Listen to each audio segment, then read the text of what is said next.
આજે તુવેર લઈને ઝાપા માર્કેટ યાર્ડમાં આવેલા છે. લગભગ 11 ખેડૂતને બોલાવેલા છે. એમાં 4 ખેડૂત આવ્યા છે અને આ ભાવ ખરેખર ઘણા વ્યાજબી જ કહેવાય કે ઝાપા યાર્ડમાં 1300 થી લગભગ 1450 રૂપિયા લગી તુવેરનો ભાવ હાલે છે અને આમાં 1600 રૂપિયા ભાવ છે. તો એ ખરેખર ખુશીની વાત છે. અને બીજી વાત એ છે કે ખરેખર 125 મણ 2 હેક્ટરમાં લેતા હોય તો એ ખરેખર ખેડૂતને બહુ મહત્વની વાત. જામનગર માર્કેટિંગ યાર્ડ ખાતે જય સરદાર ખેત ઉત્પાદન મંડી દ્વારા અને રાજ્ય સરકાર દ્વારા કેન્દ્ર સરકારના સહયોગથી તુવેરની ખરીદીની શુભ શરૂઆત આજ શુભ દિને થયેલ છે. ત્યારે ખેડૂતોને ટેકાના ભાવ મળે અને બજાર કરતાં પણ સારા ભાવ મળે.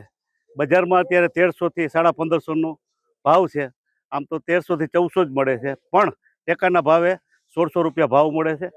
અને સાથોસાથ 125 મણ એ 2 હેક્ટરની મર્યાદામાં ખરીદવાનો પણ નિર્ણય કર્યો છે. દેશના યશસ્વી વડાપ્રધાન અને ગુજરાતના મુખ્યમંત્રી ભૂપેન્દ્રભાઈ બંને સરકાર ખેડૂતોને જ્યારે જ્યારે જરૂર પડી છે ત્યારે માવઠામાં પણ સહાય આપી છે, ગયા વાવાઝોડામાં સહાય આપી છે અને મગફળીની પણ ઇતિહાસમાં ન ખરીદી હતી ગયા વખતે ખરીદી આ વખતે કરી છે અને હમણાં જ તુવેર બજારમાં આવી છે એટલે તુવેરની પણ ખરીદી કરી છે. એટલે જ્યારે જ્યારે પોષણક્ષમ ભાવ મળે ત્યારે બંને સરકારો તત્પર છે. અને આ બાબતે જામનગર જિલ્લા આ કેન્દ્ર ઉપર 850નું રજીસ્ટ્રેશન થયું છે. કાલાવડ 5000નું થયું છે.